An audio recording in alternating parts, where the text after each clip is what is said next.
Welcome to the Retirement Master, a Microsoft Excel spreadsheet that is unlike anything else out there that will help you plan for retirement and live it to its fullest. This is the fourth in a series of short videos in which I will demonstrate just how to use the spreadsheet. Okay, I'm going to go down here to the bottom of the page and I'm going to click on the retirement plan and I'm going to bring that sheet up. Okay. We looked at this in the first video. As you can see in here, numbers are starting to come alive and populate. There's still more to be done, but it's working toward what we're after. I'm going to take the rates that we had over the years, look at them, and then I'm going to pick a rate to use, and I am going to pad that rate. I'm going to pad that rate because the rate used by the Social Security Administration is widely believed to underestimate the true inflation rate, especially for retired folks.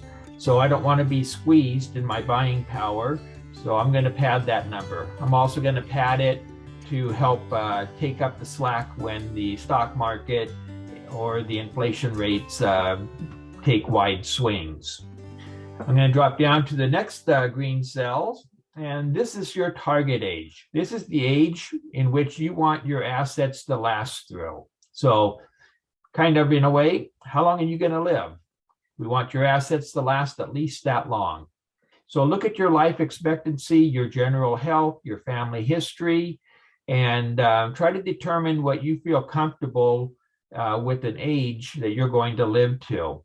And then I want you to pad that age. I want you to pad it by maybe up to 10 years.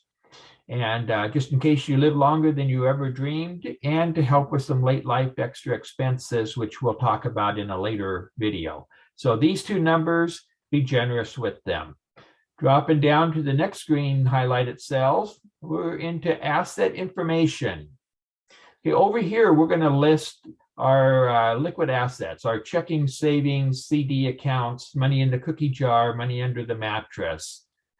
And then down here, we're going to try to calculate roughly what the average interest rate or rate of return you're getting on these assets. The cookie jar money gets 0, CDs get more. As interest rates go up, which it looks like they're going to, this number will tend to also go up. Moving over to the right, we're looking at non-liquid cash assets. These are your retirement accounts, your 401ks, IRAs, 403bs, all those numbers and letters and so forth. Any of your retirement accounts, money you have in a stock investment account. It's not a retirement account. It's already money that's been taxed that you have extra that you bought some stocks or some ETFs with or mutual funds. And what you're going to put here is going to be the gain that you currently have on those accounts. The money you actually invested, or your basis, you're going to put down here. And your stock statement will tell you what your cost basis was. You'll put that here, and you'll put the gain or the loss up here. And you'll also put the value of any Roth accounts you have down here.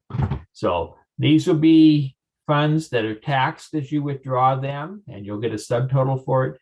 These are funds that you've already paid the taxes on, and when you liquidate them and take that money out, you don't get taxed on it, and you'll get the subtotal for that and the total for all of it together. Then you'll drop down here and you'll put in what you are going to use for a rate of return on these invested account funds. Now, you might be telling me, hey, Ron, I do a pretty good job of picking ETFs and stocks and stuff. I know I can get a way better than 5% return. Well, at this stage of the game, I really encourage you to humor me and just keep that 5% number in there. And after we talk about cash flow and tax planning and the S&P 500 performance in a later video, then you can decide whether you want to bump that number up or down. But for right now, keep that number there at that nice low 5% number.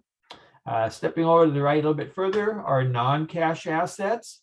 This is your primary residence, that vacation cabin you have, the 40-foot diesel pusher motorhome, and the the catamaran sailboat that you have, things that have substantial value that they will hold on to over time. And it's possible that you may sell some of these during your retirement years. You may downsize your residence, for instance. We'll deal with those aspects of these assets at a little bit later date. So, okay, we've got inflation, we've got your target age, and we have your assets entered. This is a really good spot for me to cut this video. The next video, we will go into non-Social Security income. And we're getting close to where we can start to see the calculated results of the spreadsheet. And that's where this spreadsheet really becomes just amazing. So until the next video, happy retirement planning.